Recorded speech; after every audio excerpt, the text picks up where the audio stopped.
The Unofficial Lounge with Ashante, Crayvon, and Monty.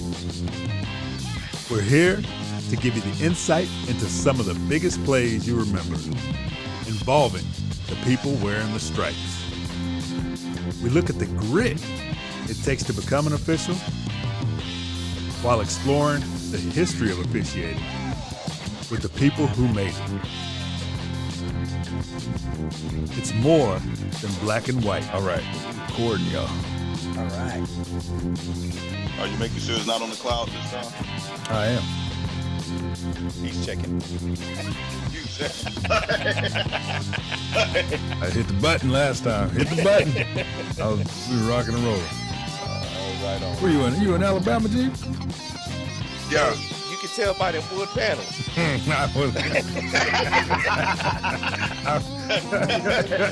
I just look like a log cabin. All right, everybody, welcome back to the Unofficial Lounge. We are joined today by a very special guest, Mr. Rod Ammari, a member of the Pac-12, with multiple postseason assignments throughout his career. He's had an amazing career, but one thing I love about Rod, along with a lot of people we have on the show, the way that he truly gives back to the game and the officiating the way he loves. So, Rod Ammari, please, welcome to the Unofficial Lounge. Thank you. Thank you for the invitation, and just happy to be here, guys. Thanks for having me. Welcome, Rod. He's one of the second hardest people to get on the show. We had a lot of cancellations. You know. Well, it's not all Rod's fault either. It seemed like we had it was always some misfortune of when we can get them. Something always popped up on probably one of our calendars more than Rod. Ashante was first, I think. You had to fly up north for something. Right. Yeah, it was me, and then we almost put you in that Marvell category. Like, is it really gonna happen? Yeah. Marvell is our Where's Waldo. We keep on trying to hunt down Marvell. I'm still not sure where Marvell lives. Yorba Belinda or Austin. Right. Right. Or Between. Somewhere in between. Somewhere in the city of Texas somewhere. But Rod, we like to start off the show with everybody. How did you get started in officiating? You know, I used to be a high school coach. After my playing days were over and I knew I couldn't play college ball, I became a high school coach. So I coached for 5 years as I was in college. And then after I graduated from Cal State Fullerton, I contacted Bob Wusatich.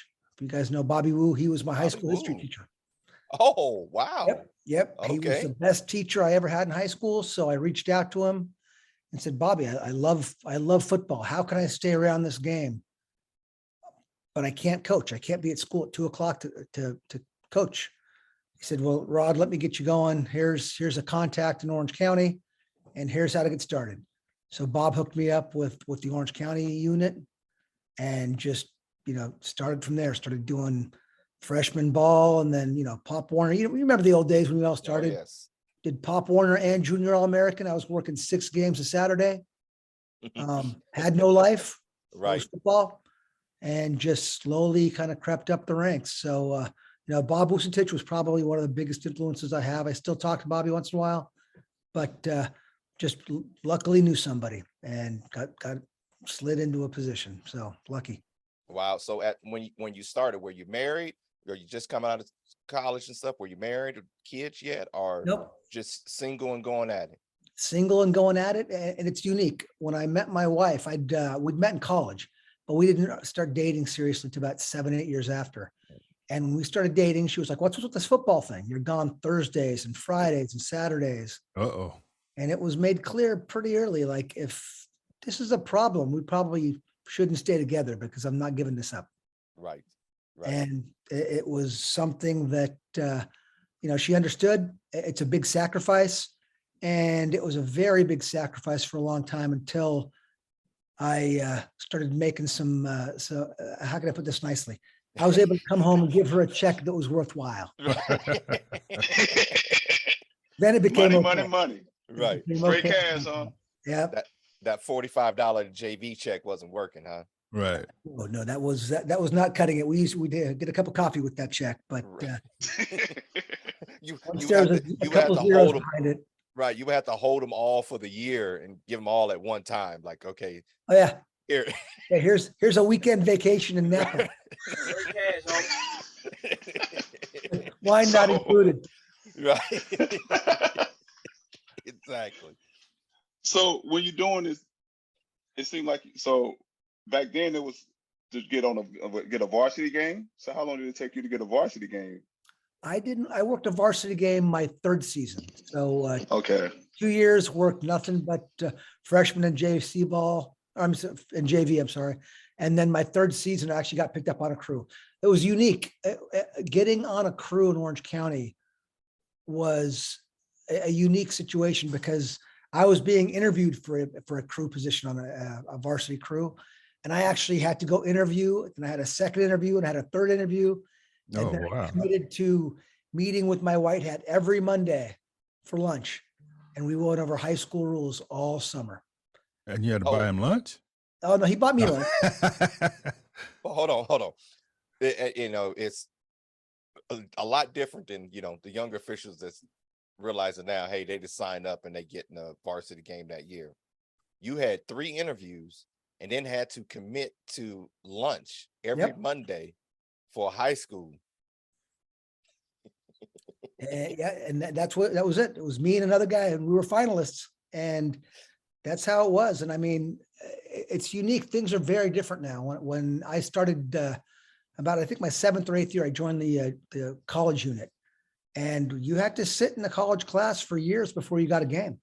I think I went to the meetings for 3 seasons, and my 4th year, I started getting games. But you just sat there and you had to pay your dues. And that's just Right. JC, right? Not even Just JC ball. big college, JC ball. Yeah, I mean, it's back in the day. We had the Western States Conference. Yeah. That was, I think it was Bill Gopian that was supervising the Mission Conference, which was Rich. Yeah. And the Foothill Conference, which was Dean Crazy. And Dean gave me my first shot. I happened to be on a high school crew with Jim Crowley. So Dean gave me 3 games one year. Then the second year, I got 6 games from him. And then the year after that, I had a 10-game JC schedule where Rich started using me. But it was Wow. a much slower process back then. You had to put in your time and a lot of scrutiny. It was a different time. Right. A lot different now, to where some people, they're 4 years in and they're already thinking they should be working the Super Bowl. Yeah. Not 4. Today's work. Like I just signed up last week. I'm going. I'm Power 5. Tell you, it's, I took the long and winding road to get to where I got. I was fortunate enough, my 4th year of high school ball, I worked a CIF final. Okay. So we all remember those games. Where was it and who played? It was, I'm trying to remember who it was. It was Newberry Park. And I want to say Diamond Bar, I believe, at Newberry Park. 2 13-0 teams. It was up at Moore Park College. And I can tell you, after 4 years in, I wasn't ready. I threw so many crappy flags, existent holdings. I remember every crappy flag I threw. But back then I thought, I was the man and I deserved to be here. And not until you get many, many years under your belt, you look back and realize I was nowhere near ready. Right. And should not have been there. And that's the hard thing for younger officials to understand and have that translate to them. Is you may look great at scrimmages and you may look fantastic at camp, but you've got to make the mistakes and you've got to go through the growing pains. And I couldn't tell you many of the games I've worked, but I can tell you every crappy flag I've thrown. Those stay with you. The good calls come and go. You're expected to make the good ones, but you throw a crappy flag that sticks with you for a long time, and you learn from it, honestly. Oh yes. But you got to think, at that time, you were the best thing going that they had, and even just at that level, just how hard. He was the man. Think how hard it was, just how hard it is. Yeah, I mean it was. But good. But no, but I was just saying, like you said, it's good that you realize it. I think I realized early on when I was doing high school in JUCO that Friday night is where I made my mistakes, because let me get this out, because I know that was a bad flag. Yeah. And then Saturday, you can work it out. But Yeah, it's one of those things I tell people, and we probably talked about it on the show before. When you start moving up in your career, and now you're working one game a weekend, you're not It's getting all tough. them snaps. You know, you working high school and small college, you working Thursdays, Fridays, Saturdays. You getting a bunch of snaps in each and every week, to where you start moving up in your career, and you're getting, you get that one game, and you got to wait 7 more days to get it back again. So you leave a crappy flag out, Yeah. it eats with you all week long, and you don't have another game to get it back. And you better hope you don't have that next week off, because now it's going to eat at you for 2 weeks going at it. So, Oh, you got to learn to move on. You got to have the mentality of a defensive back. oh yes, Next down, next play. that's it. I So mean, now, Rod, I know you took a windy road, and which we're going to talk about, throughout your windy road of, going up the ranks of officiating, your son has some health issues throughout that time. Talk about how that was, where, you started to deal with that, because I believe that went on for, I mean, it's forever now for him, but it was some, yeah. dire times, for a few years stretched there. How Yes. was that in progressing through your career? It was a real unique time. I mean, it was, I believe, my 11th year of officiating. My son was 2 years old and was diagnosed with a brain tumor. Oh goodness. So it was a horrible thing. And he was diagnosed in March. I still remember March 19th, 2003. And so, we dealt with that. We dealt with the cancer. And then as we started going back to our high school meetings, it was such an experience to see the support that the football community gave me. My son was going through stem cell treatment and needed blood donations. So I showed up at a high school meeting and said, here's what my son's going through. He's got cancer. He's got a brain tumor. We've had surgery, but he needs a lot of blood. And I'm just asking the association, if you can help, please help. And there was so much blood donated to the the Children's Hospital in Orange County, that he couldn't use it all. And the hospital said, hey, with your permission, it was amazing.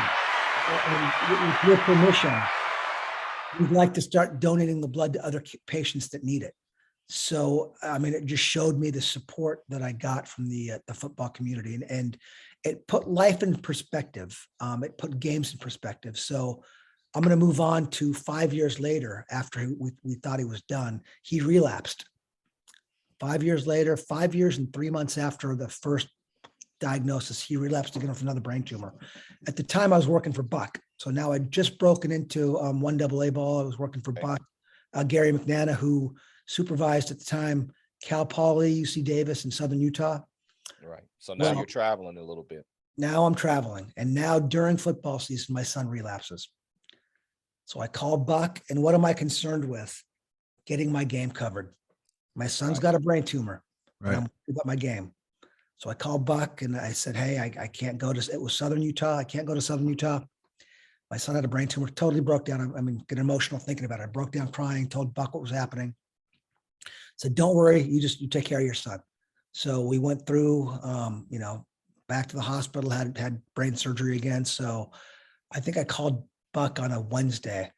Well, DJ covered my game, I believe, at Southern Utah. Vic Winnick, very close friend, a Big Sky Replay now. I come home from the hospital Monday, and at the front door is a bag from the crew.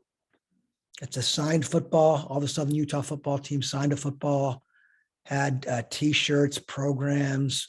I mean, it was just amazing what these guys did. So they gave my son just all these kind of mementos from that game, and hang in there, be tough. And this is how unique and how small the world is. I believe it was 3 or 4 years later, I got into the Big Sky. Okay. I'm in the Big Sky now, and I'm sitting there, and I'm feeling strong, and this is awesome. And Coach Lamb, if you remember Coach Lamb, that was at Southern Utah for years. Yep. Later moved on to BYU. You've done a BYU after. So Yeah. I'm in the Big Sky. I'm in the meeting here. I'm the new guy. Sit in the back, keep your mouth shut, stay out of trouble. Coach Lamb walks up to me and says, let me back up a little bit. So a few weeks later, I had a game at Southern Utah. This is back before I was in the Big Sky. So let me back up my story. And before Southern Utah was in the Big Sky. Before Southern Utah was in the Big Sky. So after a game, I worked the game. I didn't know if Coach Lamb knew who I was. So after the game, I stayed on the field, and the coach was being interviewed. So I pulled out, after he was done being interviewed on the field, I pulled out a card. I said, Coach, I'm Rod Ammari. I don't know if you remember me. Your team did a lot of nice things for my son. I just want to say thank you. And I gave him a thank you card. That was it. Thought nothing of it. Left. The following year, I got into the Big Sky. So now I'm at this meeting, and I'm sitting there, and Coach Lamb walks up. Rod Ammari? Wow, Coach knows who I am. He goes, I just want to thank you because I read that note to my team the following week. And it was so inspirational to get a thank you card from an 8-year-old who was going through cancer treatment. Wow. That, it was the inspiration I used in pregame. I will never forget, the importance of you taking the time to say thank you. And it would really touched me to think that here's a Division I football coach that's, taking what I thought was a small gesture on their part. And it really was such a huge event in my life and in the team's, experience moving forward. So it was just, something so minor that really touched me for a long time. It was just nice that he walked up, acknowledged it. And it felt that it wasn't Rod Ammari, the official, talking to Coach Lamb.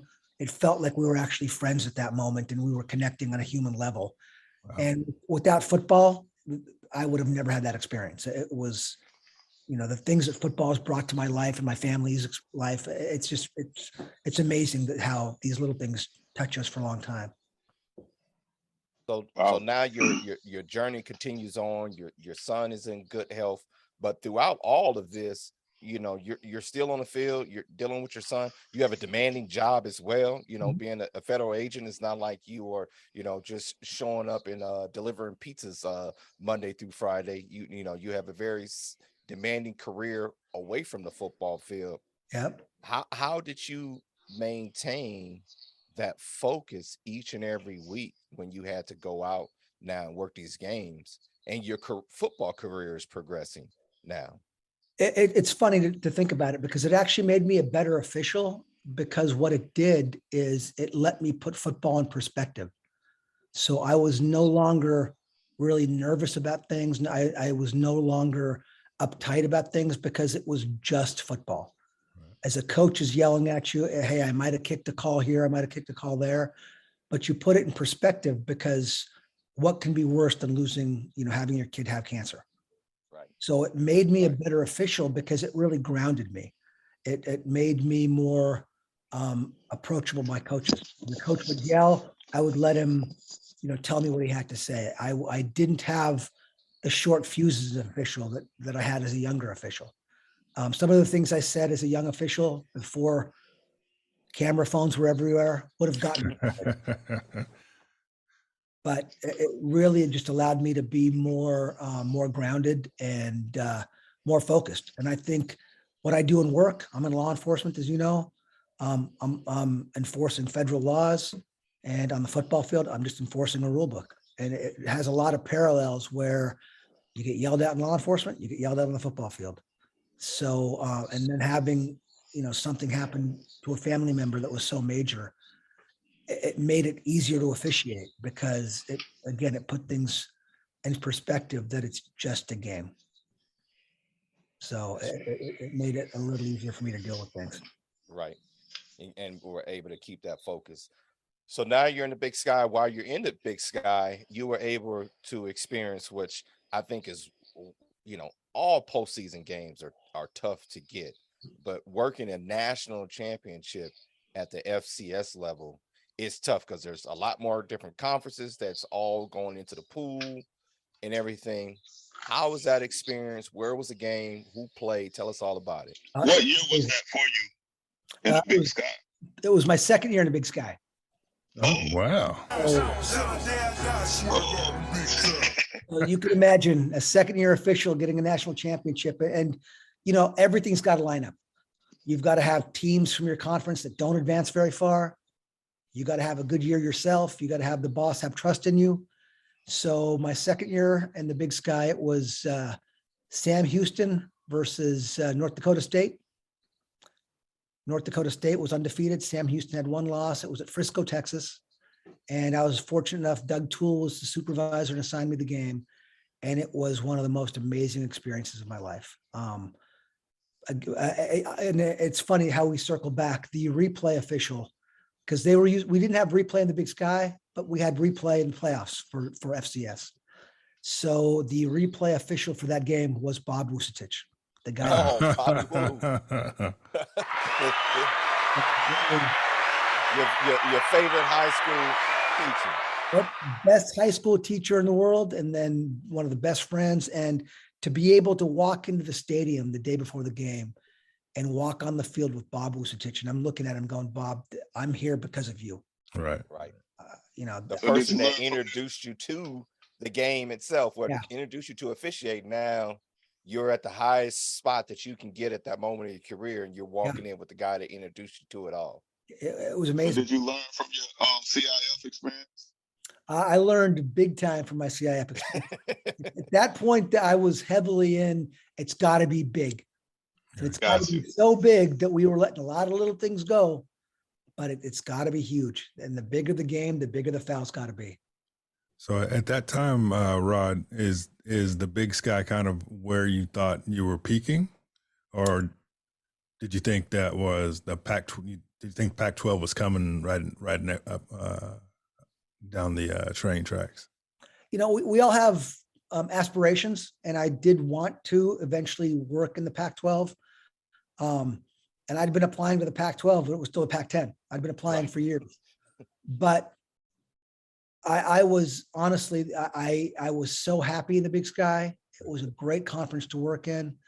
And at that point in my career, I believe I'd been officiating, I'm going to do the math, about 23, 24 years, 22 years in at that point.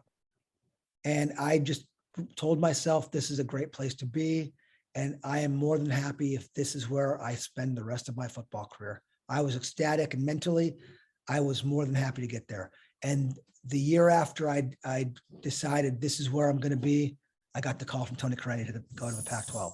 So it works every time. Always when you're not expecting it and you're very happy where you're at. And at that point, I was satisfied where I was at, and then I got the call. So not only were you satisfied, but you were, being the type of official that you are, you're a great official on and off the field, but you went in there. At that time, the Big Sky was a very veteran staff.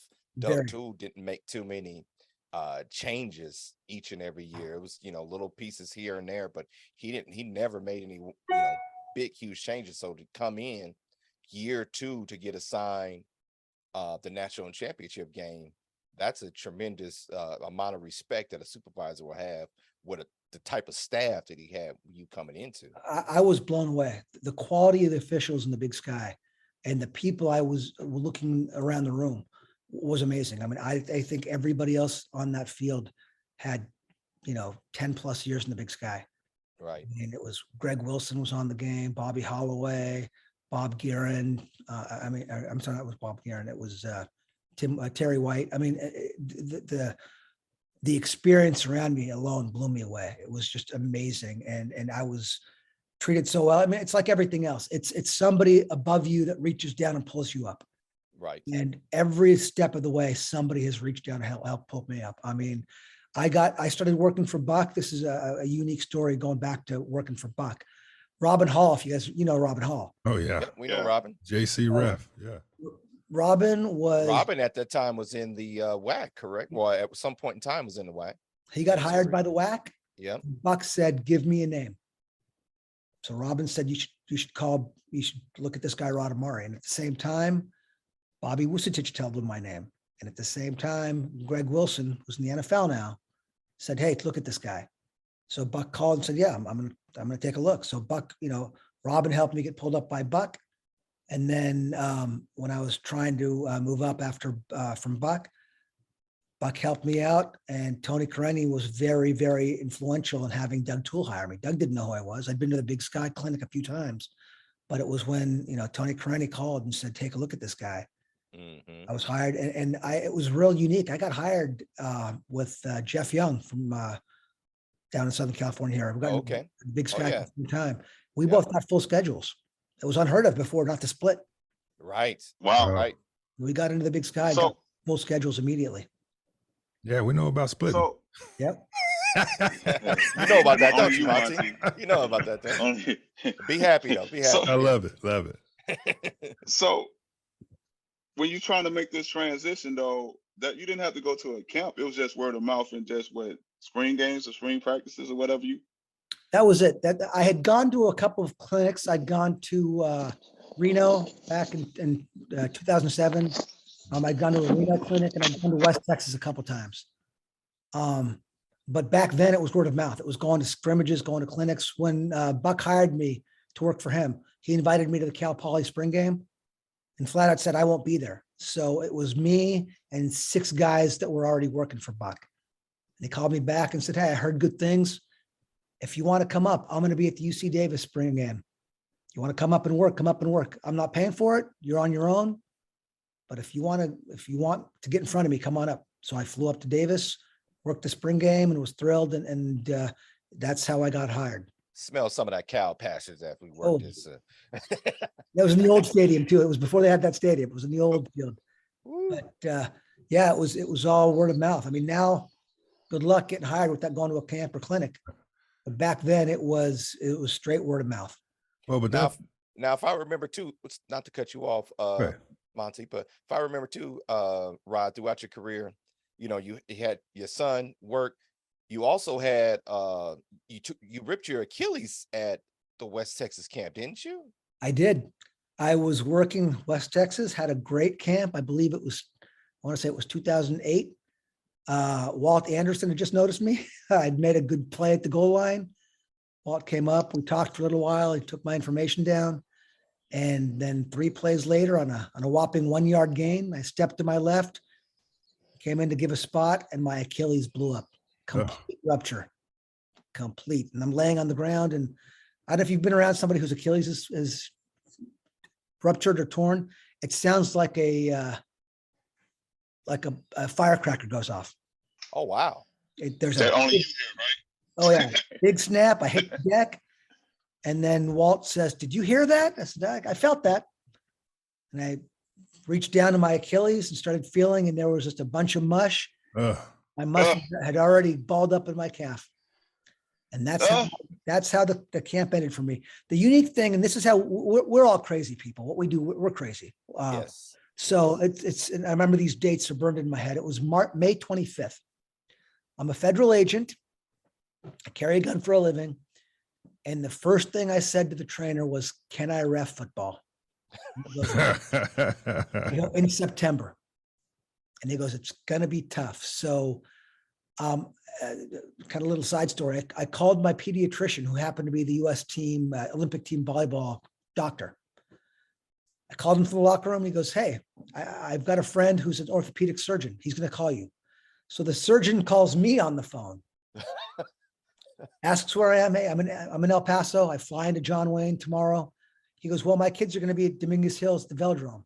Meet me there." So my wife picks me up. I'm on my crutches. I hobble into the velodrome. The doctor checks me out in the stands. I'm laying in the stands. He checks out my Achilles. Yep, you've got a torn Achilles. You need surgery. Can you be at the hospital at 6 a.m. tomorrow morning? Oh, wow. Lucky Whoa. duck. You lucky duck. I went under the knife 36 hours after my injury. And then I refed my first game 12 weeks to the day of my injury. Oh, look at you. Man, Wow. lucky So duck. did you lose any speed? What's that? Did you lose any speed? I lost plenty of speed. And luckily, I had a lot of very sympathetic supervisors. So back then, a full schedule working for Buck was 3 to 4 games. He put all my games at the end of the year, and Rich Cohen let me white hat in JC for the first 6 weeks. So I just stood in the middle of the field and was a referee. There you go. Oh man. I worked my high school games, but I was much slower in my high school with the games back then. Right. It's how Wow. they want us to move on the field now, right? Now, yep. Don't move at all. I was Well, way ahead back of my then you time. only had what, four refs on the field? Five? Five. Five? Yep. Yeah. See? Yeah. So you was you was moving with a purpose at an early age. You learned how to move with a purpose. I learned it very quickly, and then you learn that hydration is important, stretching is important, your physical fitness is important. I think when I blew out my Achilles, I was 39 or 40 years old.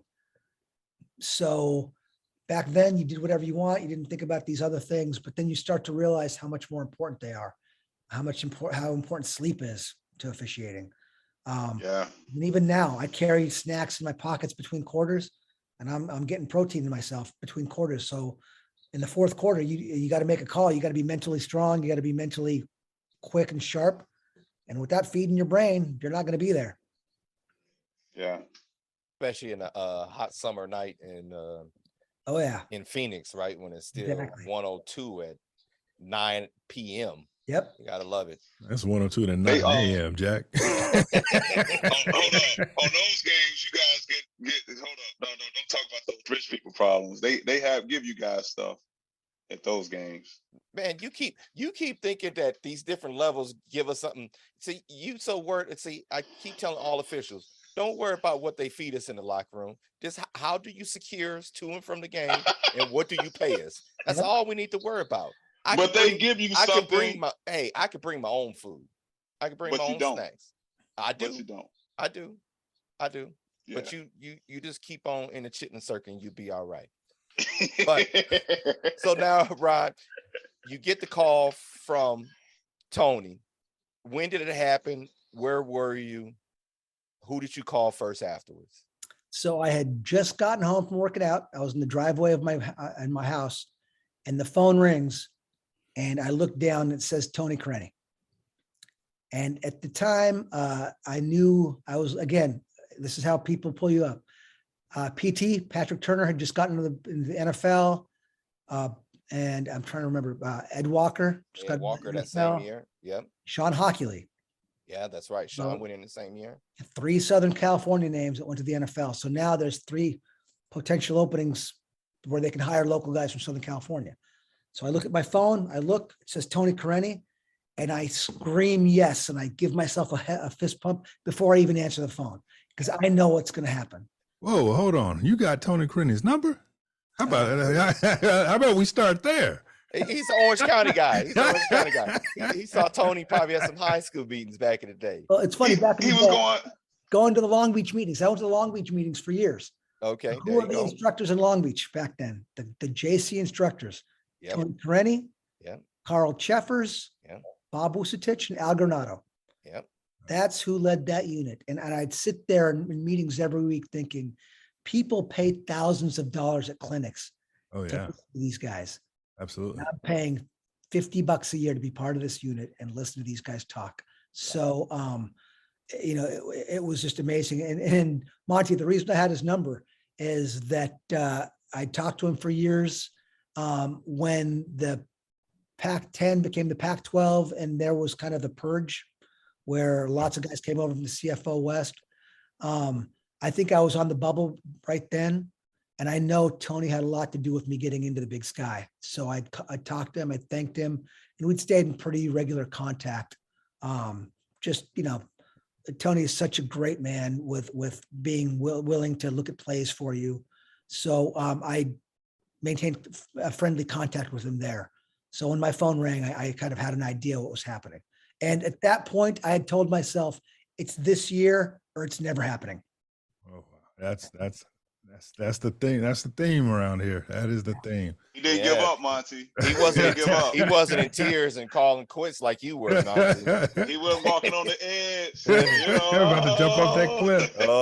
I'm just gonna go open up a bar. I'm just gonna go open up a bar because I ain't got nothing else to do on the weekends. Rod, how important do you put relationships, and that's something we always say it around here, of just how important are relationships to what happens to you in your life. They're everything. They're everything, because at this level, there are so many quality officials. There are so many good officials that can do the job. And then as a boss, you're going to make the hire. The relationship is important. It's the type of person you are. And I'm not saying I'm this type of person, but it's not what's this guy do on the field, because to be even at that level being considered, they know you can do that on the field. It's what's this guy bring to my association? What's this guy bring to the Pac-12? What kind of human is he? What kind of locker room guy is he? What kind of, how does he give back? And what kind of character does he have? Character really matters. I mean, character matters a lot. And you'll hear guys, you'll hear people talk about guys from camps. What about that guy? Well, he's good, but, or, there's always the but. And it's the relationship, because if you've seen somebody for years, and not only have you seen them on the field for years, you've seen how they give back. You've seen how they get involved. I was in our Orange County unit for high school for 18 years. 15 of those years I was on the board. And then I was the SEC FOA president for a couple of years. And then my time in the Big Sky under Doug Toole, and then under Carl Richens. Something I'll slide in, a little plug for myself. The year after I worked the national championship in the FCS in the Big Sky, the NCAA tried something different. Every year there's an official that represents on-field officials at the rules committee meetings. Yep. It had always been a Division I official. Well, this one year they said, let's invite some other people. So Carl Richens actually submitted my name to Rogers Redding. And, didn't think a thing about it. Hey, Carl, thank you. It's great that you nominated me. And, just knowing you recognize me and trust me means a lot to me. And he called me 2 weeks later. Hey, you're going to Indianapolis. You're on the rules committee. Right. And basically you're going to go and help shape, how we're going to change things in the rules. So it was just, and Tony had known that, and Tony had seen me speak at different, clinics and things. So kind of, knew how much I cared about giving back. So it really kind of helped, I think, push me over the top. Were all the rules that you proposed to protect your Achilles? No, but my biggest influence on the rule book we still see today. I was the one that proposed the whole inbounds, out of bounds thing to where you came from. Right. You were inbounds unless you were out of bounds. Right. The basketball thing. Well, it wasn't the pants. Nope, it wasn't the pants. I blame the pants on Roscoe Meisenheimer. That's his fault. Yeah, I still need somebody to propose the wind the clock out the incompletions until a certain point of the game. That's what I'm looking forward to. Well, didn't you get to experience that in the USFL this year? Oh yeah, it was wonderful. Yeah, wonderful. I think it's a great thing that should be adopted. First and third quarter, let that bad boy run, and then second quarter, now we can start, stopping it. Yeah. It was great. It was great. As we all know, we got to get them TV commercials in, but these 4 hour games, these 3.5 hour games, it's just too long. We had 80 extra minutes added to our game last week with TV timeouts and halftime. And so it's a lot of extra time that they got to pay for it somehow, but somehow, some way, these coaching salaries aren't getting any cheaper. So exactly. You guys got to earn that 2% raise yourself now. That's true. Hey man, we our part of the budget isn't even. I don't even know if they even put it on a chart. It's not even. They just snip that off. Brush that off the shoulder. So now, Rod, you go ahead, Ashanti. So we don't bring up rules. But had you always been the rule guy? I have. I love the rules. I love the rule book, and I'd been a rules guy for a long time. And carries a gun. Of course, he's a rules guy. Do what I say. Don't mean, hold on. That don't mean they follow the rules. He just go to Starbucks all day. No, he don't follow the rules, because I seen him in the airport once, and he has the biggest carry-on bag I ever seen in my life. Very true. Very true. He's an air marshal. So it's greater than 22 inches? Oh man, It- that it thing could was be. like 48. It might have been 24. And I can say there's two people through the years that made me check it. As I'm walking on, hey, that's too big. No, it's fine. It's fine. And I was so paranoid I was going to lose my gear. Right, right. So now, Rod, you get that phone call. Did you stay outside to finish the call? Or did you go in the house? Was anybody home? Oh no, I stayed outside, finished the call. And the first thing I did sitting in my car, didn't even come in yet. I called three people. I called Gary McNana, told Buck I got hired, called Fred Gallagher. I'd spent many, many days with Fred at his house looking at film and called to thank Fred. And then I came inside and told my wife. So I was ecstatic. I was on cloud nine. Was She's she not happier listening. because now she realized the checks was going to get even better? She was very happy. And the Right. unique thing, here's the funny thing about that. The year I got hired in the Pac-12 is the year I got hired to work arena football. Oh, double time. You double dipping. So I'm double dipping. So I'm working my first arena game about a week later. And if you have ever watched an arena game, your football instincts don't work there. Right. You've got to do the opposite of what it feels like you're supposed to do. So first goal line play, we're snapping at the 5. You're in a hockey rink, basically. I'm up in the boards. So what do I do from the 5-yard line? I go to the goal line. Yeah.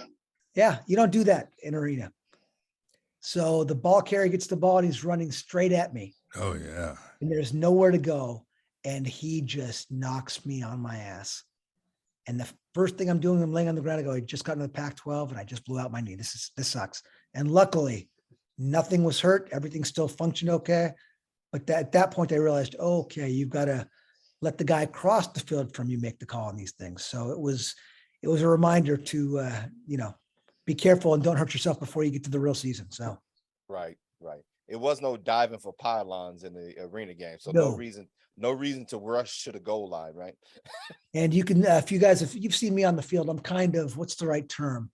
Height impaired. You got a high deficiency. I wasn't jumping over any board. Put it that way. I could try. I'd be stuck trying to climb up there. So Which probably would have made the hit worse because it. yeah, it would have been, his knee hit me in the face. So So what other different arenas have you been in there, sir? You got USFL, sounds like. I worked Alliance and the Alliance of American Football, and I worked in the XFL. COVID unfortunately cut that short. But You was on the Stealing Money games. You part of the But I am a trivia answer because my 3 Alliance games, excuse me, my 3 XFL games, I worked all of the Washington Commanders home games. All 3 of my games were in Washington, D.C. That's the only XFL stadium I've been in. And that was one of those stadiums that they had some great fan participation there. Spectacular. That's I think where the beer snake started. Right. Yeah. Right. Yeah, They the cup started snake. the beer Yeah. snake. It Yep. was, I mean, the fans there really came out and supported the team, and it was a lot of fun to be involved in that league. It was a lot of fun, and Yes. met some great people, and I've been fortunate enough to be invited back. So it was again made some good connections. Really looking forward to it. Now, Rod, what made it that you were such a person that gave back so much? Because I know as I progressed up through officiating here through Southern California, seeing you at meetings, giving back, at clinics and so on, what made you be that person that, always was right there in the forefront of giving back? It was all the help I got coming up. And it was listening to guys like Carl Cheffers and Tony Careni that said, once you take the next step, it's incumbent on you to identify the next person below you to get pulled up. And the way you do that is by giving back, give your time back, take the knowledge you're learning at one level and bringing it back to the associations you're in. And it's just, I'm these NFL officials that are icons that we put on pedestals coming up, and they're taking their time Tuesday night, sitting in a high school classroom teaching me. and just watching what they did. I tried to model myself after them and tried to give back as much as they did, because it was amazing to see what they did and how they gave back. And I wanted to be the same. And I mean, to this day, I've taught it, or I've been a clinician at SASA. I was down at the A-team clinic this past summer, and I give the guys my cell phone number, my email address, and said, send me plays. I will always get back to you. And I usually get probably 2-3 plays every week from somebody in some part of the country. Right. But if they're going to send me plays, it's on me to reply to them. Right. So I got a bone to pick with you though, Rod. We were at SASA a few years ago, and I kicked a forward fumble out of bounds, and you got me on it. Dang it! Is that why now you're a replay official? That might be. Rod put me on the path. I just walked up and said, Monty, you ever thought of replay? I had 2 of them. I got one, the other one, and something happened. I think the ball went rolling, and I stepped off the spot. And oh man, Rod was on me. I'll tell you what, though, Monty sent me a play a couple of years ago, and he nailed this call. And I remember this day. I don't know if you remember it, but there was a play coming at you. And I go, I don't know how you saw that. You nailed this call. I don't think I would have seen it. That's called looking in the wrong spot. Better to be lucky than good, as you know. That's it. That's it. Sometimes the bear gets you, and sometimes you get the bear. So, but that is a great point. You figure I only knew Rod just a little bit, just from SAS and everything, and what they say is absolutely true. Everyone who's listening, all the officials coming up, if you have questions on plays, you need to send them to these people. They will answer you. They will respond. Because I think don't send the whole game. Don't send the whole game. Yeah, No. right. Yeah. Actually, got that about a week ago. A friend said, "Hey, can you check out this play?" I said, "Sure." Shares a playlist. Okay, which one of these 168 plays am I supposed to look at? Right. Yeah, I think I did that to one person, just not knowing. I was like, "Hey, Right. do you mind taking a look at this game?" They did it, but I could tell the response back was, "Hey, don't do that again." And nowadays with the technology we have, not only can you just send, I mean, you can just make a playlist and give me some notes on it, like this play, it's the tools, the resources that the officials even at the lower levels have compared to It's amazing. what we had back Oh, in yeah. the day. Just allows you to have a mentor around the country, around the globe, shall we say, if you need. They couldn't edit those VHS tapes that you guys were showing. Nah, I was happy today when they start burning on a DVD. So a couple years back, about I think 3 or 4 years back, I'm working a game. We've got a couple of scramble guys. Hey, who are these guys that are going to come work? I was working Boise State and Washington State. Oh, who are these guys? Eddie Kelly and Alonzo Ramsey. Who are these guys? Oh yeah, right. Don't know them at all. We spend a couple days together. And at the end of the game, you realize these are Triple great. overtime. Triple overtime game. I mean, it was pylon call. Here's young Alonzo Ramsey looking at the pylon, looks back. I point at him, touchdown call. And I'm sure everybody knows Mr. Ramsey's in the NFL now. We've maintained a relationship since that game. And I mean, what a quality human being. Great guy. And Eddie Kelly, what a great guy. I mean, we went from who are these guys and why are they stealing our spots to walking away from that game thinking these are 2 quality human beings that I will be friends with for the rest of my life. So it was just such like I said, it's such a unique thing that we do. And it's such a close bonding fellowship thing that you spend 3.5, 4 hours on the football field with somebody. You really build a relationship. You have to build trust with them, and you respect what they do. And then afterwards you realize, I want to know this person, more deeply than football. So it's just, I'm so happy to keep those 2 relationships to this day. I mean, I'm prouder to watch these guys now. Turn on the TV on Sunday and there's Alonzo running around the field. Like, hey, I knew you when you weren't there. That's it. I gotta thank Rod on the trip we had this year. We were in OKC, And Oh Lord. I had never even really thought about going to the memorial, and just basically got a chance. I just jumped in the car as I do, Yeah. and just it was something like that really was something I would have probably never done without Rod making that suggestion. Yeah. You know, that's one thing the great part about this avocation, as Monty likes to call it, is getting into towns that you haven't been before, Right. and going and experience the Yeah. town, experience the city, see what it's all about. Don't make it to where you just show up, you're in the airport, you go to the game, you're back in the airport. Yeah. You know, airport, hotel, game, hotel, airport. Gotta live a life. Yeah, go and experience the cities, Experience because it. that's the great thing about this, is the opportunity to see parts of the world that if it wasn't for football, Yeah. heck, I wouldn't have seen probably 80% of Southern California that I know about now, let alone traveling around. I don't think nobody want to experience Hancock. Right. Man, everyone loves going to Hancock, man.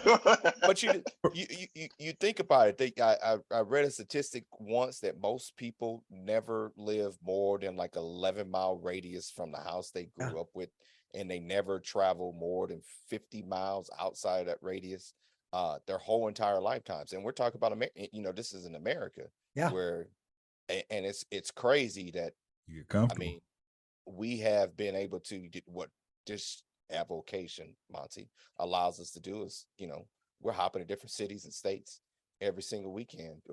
And you don't take it for granted, because it all can be gone in the blink of a wrong call. That's A all my blink of an kids remember. Achilles.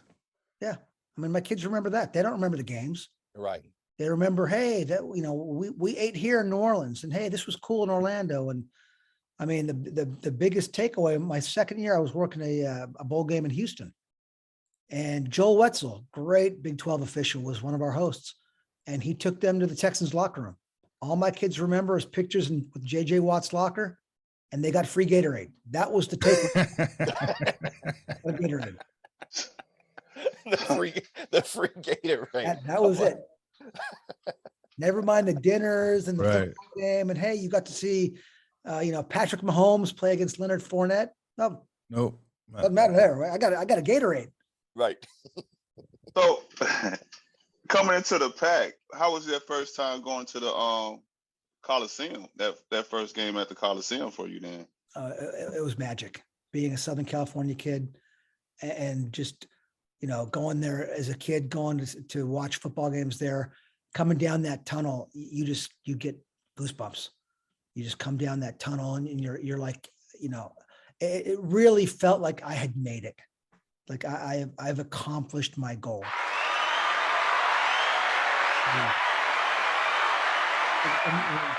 Like Trayvon says, this can be taken away quickly. So you've got to appreciate every place you're at. And again, I mean, I remember little things I've been taught, but learn from Tony Careni. Before every game, before the kickoff, I will stop and take a look, and I'll do a 360 around that stadium and just soak it all in, because you know what? That could be your last game. You may never be back again. And I am a kid. I take pictures of everything. Take, the goalposts and the midfield and everything else, because it could be my last game. I could screw something up so badly that they're like, yeah, you're not coming back. Right. Sure. Right. So you was taking pictures with your flip phone? well, it's a newer flip phone, Okay. but I do have my Discman out there when I'm warming up. So now, Rod, it's great because you share a lot of stuff on Facebook and stuff, and people are able to see it. Your son's graduated high school. He played football in high school. Right. I think one time he was a part of the band, but he was really active and stuff in school. Is he taking up, is he taking up on a trade now? We got him in stripes yet? Well, I've my oldest one, the cancer survivor, is a junior at Cal State Fullerton. Okay. But the middle one just graduated from high school, and I got him he ended up reffing flag football in the Bam, there you go. That's Loved it. Getting them. After all his football injuries, he had shoulder surgery in the summer. So we're going to get him back on the football field in the spring. And if everything works out the way Dad wants it, 2023, he'll be on a football field in high school, officiating high school football. There you go. There you go. I told him, I mean, when I was in high school, I some change. I used to officiate basketball, war ball, ultimate frisbee, flag football, and that's, just get into that there and make a little extra pocket change in college. So, Man, see, I never even thought about football or officiating anything. It just wasn't a thing. Didn't even cross my mind. I can't believe all the extra change that's just left on the table out there. college student, $10 a game is $10 a game. Exactly. Exactly. My niece that started school at UC Santa Barbara, and I'm like, hey, if you need me to make some calls, Yeah. I'll find some, volleyball or some That's right. basketball, something for you out there. Yeah. We'll get you involved. You said your niece, so she's already got some high bars she can cross. You know what Oh yes. Oh yes. Oh yes. Yeah. I'm trying to get my daughter officiating. She's only a No. sophomore. Like, come on. Right. Like, come on. Oh yes. Yeah. My youngest, she's on, she's a freshman in high school now, and it's already like, hey, when it's that time, Yep. hey, we can do Pop Warner at 16 now. Let's go. My daughter did softball. Did some for softball, man. Made some change. Like it's just it's out there. So now, Rod, we asked DJ and a lot of others that have great careers like yourself. Just each and every year you've been blessed to get a bowl game and continue. What drives you every single year to you are comfortable enough to mentor that person to replace you, but yet stay on top of your game to say, hey, I'm preparing you, but it's not your time for me yet. Yeah, I think a lot of it's is comfort in the position I'm sitting in. I'm very comfortable where I'm at. And I we all have giant egos. That's why we do this. And I like to think I'm one of the better officials around. So I want to bring the younger guys up, teach them what I was taught. I mean, I was taught by Bart Longson and Patrick Turner and Right. these great officials that weren't afraid to share their knowledge with me. So if I can take somebody and make them a better official, it kind of, there's a little bit of pride there, watching your buddy. I mean, a guy on my crew, Noel Colbeck, who's his second year in the Pac-12 this year. I worked with in the Big Sky with them, and we stayed in contact. And he worked the FCS National Championship, I want to say 3 or 4 years ago for the Big Sky. And I was watching that game, so proud of a guy that I'd really, I think, helped come along. And you get some satisfaction, some kind of personal pride, and seeing him do well. And then to find out from Mr. Stewart, hey, he's been hired and he's going to be on your crew. It was really cool to experience that with them. And I mean, I couldn't be where I'm at, honestly, without Chuck. I don't want to say too much, but Chuck Stewart's been such a fantastic mentor, fantastic teacher, fantastic supervisor. Because I'll make a mistake and he'll call me. He'll call out the mistake. Hey, here's the mistake you made. Let's talk about it. It's not the end of the world. It's not, don't go jump off your roof. But we'll talk us through, like, why did you see that? Why did you do what you did? And how can you do it differently next time? But not being afraid to bring my mistakes to my supervisor is such a nice thing to have, because, he's not going to bury you with it. Right. So, to have that trust, and Cravon, you've known Chuck for years, to have that level of comfort in somebody who's supporting you just makes it that much easier to kind of bounce back from things. Mm-hmm. So, without that support, you couldn't do what you do. Right. I mean, because I know now you're grading for, the Big Sky and grading for the WAC and some other things. As when you start to grade, you start to realize that, you want it as teaching points for the person, but also you want to be able to build that person up. You don't want them to just completely go into the tank. You want to be able to, like, hey, you made this mistake, but this is how we're going to get better from it. And now it's up to that individual to take that knowledge and build from it and not, digress from it. But Yeah. some graders, I think sometimes just, I remember my first Big Sky game, I won't name the official that graded it, but it was like 22 fouls in a game. So it was gracious. a bunch of fouls. We had an ejection. It was just a crazy game. But then it was another 40 comments are NCs on the game. I mean, it was just like, They wanted a 60 foul game. yeah, like, are you kidding me? Yep. Like, really? And this is my first game. I'm like, this is how it is. And Yeah. it took a while to start understanding, like, hey, just different graders, different philosophies. But it's like, boy, oh boy, nobody's out there to be perfect, but No. we can't re-officiate this from, slow motion, and you pick up on everything not being realistic to those that's on the field. And you want to find good things too. I mean, if I'm Right. a guy, like, here's 3 mistakes you made. You've got to bring something good to the table, because Right. if you just bury guys with negative comments constantly, they're not going to be able to bounce back from it. And it's funny, again, it's a small world, because when I was years ago, I had this grader, I think he was a Big 12 official, and I think he's in the Big 10, Reggie the ref. And he gave me an IC and a block in the back call. And to this day, I know it was a block in the back. So, but it was funny, because I called him and we discussed it, and he walked me through it. And he was like, "Oh, no, don't worry. That was one call in the game." And I think it might've been the first IC he'd gotten in the Big Sky. Right. But then he took the time to talk me through it, and here's why it's an IC. But again, it's such a small world, and I think with everybody on this call, it's such a wonderful thing to be able to turn any football game on in the country and probably know somebody working that game. Absolutely. Absolutely. I mean, that's why. That's a crazy feeling. But that's why, I mean, especially Saturdays. I mean, I love watching Saturdays, period. But I mainly watch Saturdays because of who's on the field, who's working it. Okay, I know so and so. Reg is working this game. Let me watch it. Let me get up early, even though we may have an 8 p.m. Pacific game.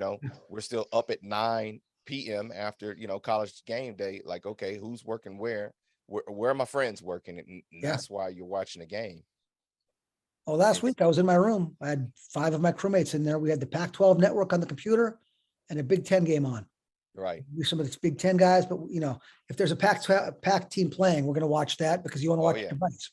Right. Oh yeah. And and what do? You see your buddy make a mistake, you bury him. You text him. Right. Yeah. You're gonna get this at halftime. And the cool thing is you can do that with, you develop these relationships. Well, I've texted friends knowing they've done nothing wrong with, hey, play 4, you missed a hold. Right. So crazy looking at that. They're like, what are you talking about? I was just kidding. Right. Yeah. It's, I've also liked the fact that when you see one of the people that and they make one of them tight calls, and the radio or TV, it's just, beating them up, and you are like, that is a great call. Yeah. Let me shoot them a text right now, so that if it's the first half, they can see it coming into halftime, like, hey, you nailed it, you good. Because we're all human, and to get that little sigh of relief at that moment is just like, whew. I made a call my first year in the conference. I was working Territorial Cup. Oh, okay. And it was the year where Arizona State are playing, and UCLA had lost at halftime, or had lost. So at halftime, the winner of the Territorial Cup was going to the Pac-12 championship. So now the stress level has gone way up. So, and I can't remember which team. Well, I do remember which team. I won't mention who it was, but one team was down. We're driving, and on 4th and 11, the rookie head linesman calls DPI. And I'll just say nicely that the coach affected by this DPI let me know very forcefully that I had done something bad to the entire state of Arizona. So for the last 45 seconds of that game, I'm like, oh my goodness, what have I done? Because I'd gone to the back judge and I'd gone to the side judge, like, hey, we didn't see anything. You're on your own.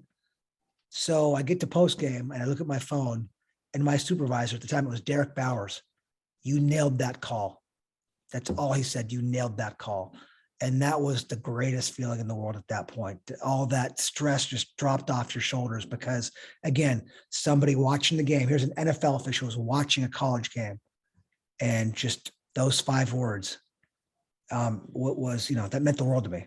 And it was really cool. And then, you scroll through your phone and buddies are giving you feedback here and there, but what a great thing to do. And that's something kind of incumbent on us. If we're watching a high school game, we're watching a SCIAC game, and you see somebody that doing something good, let them know.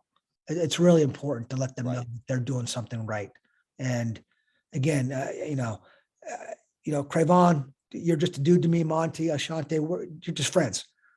But people that may not know us kind of, don't have that relationship with us. So they're not expecting that type of real feedback from us. Right. And to take the time to text somebody and say, hey, look, you did a really good job. I think is important to let them know, because we got to be approachable. Right. Hey, Cravon, remember to do that. I don't get that from you. No, I just give you a hard time. All the time. but heck, sometimes, but this is the friend I am. The first game you had, I had to pay $10 to watch the doggone thing on the internet. But there was nowhere else other than that the school was selling it on their website. You make a lot of money in the Pac-12, and then I go watch you this. Yeah. I won't let them beat you up, Ashante. That goal line play. I won't let them beat. Ashante came to watch me in Whittier. I think it was Whittier College. I'll give it. I ain't gonna let them beat you up. And I paid $6 for that. See, there you go. That's gas money. Exactly. So Rod, let me ask you this, because you've had a great football career. What is something that football has brought to you that, even though you have an amazing career being a federal agent, you go all over the place and everything. You're taking my under review questions right out from under me. Oh well, we don't want to hear the music. You brought it back. So I didn't know this was one of your questions this week, Monty. My bad. But what is something that football has brought to you?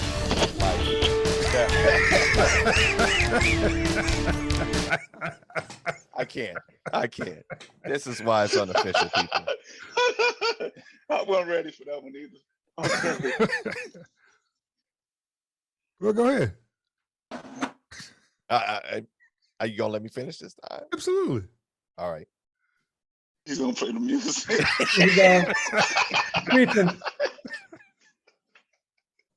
So do you just want to go to the under review now? No, go ahead. You sure? Yeah, okay, go ahead. Okay. You want me to change the question? No, go ahead. No. Hey, Rod, so what's one of the places football has taken you? I didn't say places. I just said experiences. I didn't say places. Experience. God, it's taken me everywhere. I've been able to, I've seen the New Orleans with my family. Been to Florida a bunch of times. I was able to go out to this was difficult, but to Honolulu to teach at the Aloha Clinic for years. Great experiences there. With Matt Sumstein, does a great job. But the places it's taken me are places, again, I would have never seen before. I would have never gone to Fargo, North Dakota without football. I would have never gone to, Pullman. I would have never gone to Billings, South Dakota. I mean, the places I've been able to see because of football are amazing. What's more important to me aren't the places I've seen, it's the friendships I've maintained. I've been in law enforcement 32 years. This is my 32nd year reffing. And honestly, all my best friends are football officials. All the friends I have are football officials. From the Big Sky, from the SCIAC, from high school. We've been to each other's weddings. We've been to family members' funerals. We've been to kids being baptized. I mean, we've gone to so many life experiences together. Years ago, a good friend of mine that I worked with in high school for 18 years passed away of cancer. So, went to that funeral. It's just, the friendships are just amazing. And the friendships you've maintained and years later to still be texting guys from the big, still be texting guys that I worked with in the SCIAC, and staying in touch. I mean, I spent a week in Coeur d'Alene years ago at Roger Stewart's house. The whole family went up there, and he just showed us the greatest time in the world. And Roger and I haven't worked on a crew together in 12 years. Wow. But we talk regularly, and the hospitality these gentlemen show is just mind blowing. Nice. Now, we haven't had a federal agent on here, and if you can't answer this question, feel free to skip it. But I'm just curious, what's the craziest thing you ever had to seize? Seize. Nothing too super crazy. We've seized a couple houses and a couple of very, very nice Lamborghinis. Oh, wow. I've seen plenty of crazy things, so haven't ceased me. How can I put this nicely?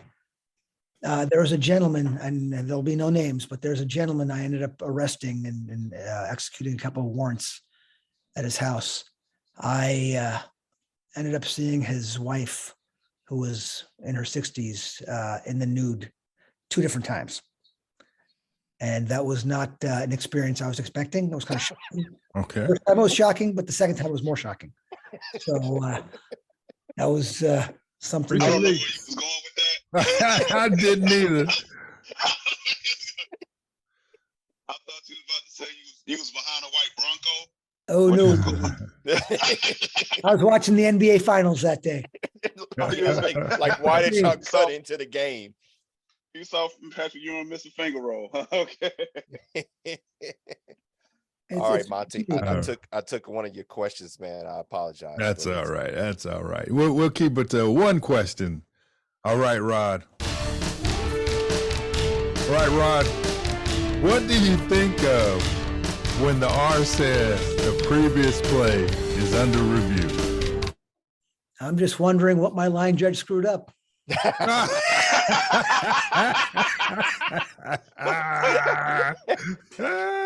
Gotta be on that other side. Wow.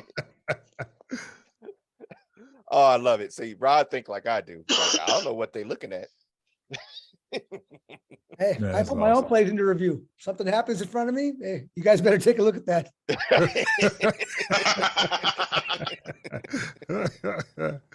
Well, that's awesome. Now, how much torture was it for you experiencing the game and having Monty in your ear for a game? Oh, it wasn't too bad. We'd had a very nice dinner the night before, so I think he was still tired from that. So kind of sleepy up there. We didn't hear much of him at all. No, Okay, good. It's called it's my first year. I'm speaking till spoken to. You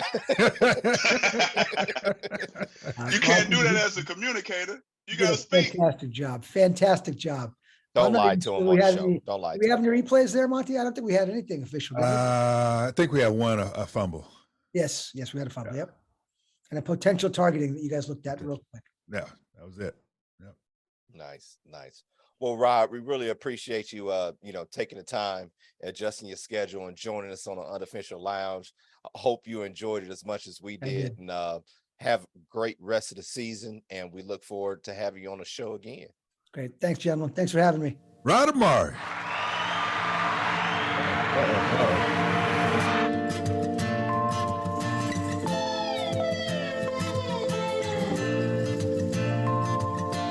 The next time you're traveling up the picturesque Pacific Coast Highway, join us for happy hour at PCH Street Salon and Wine Lounge.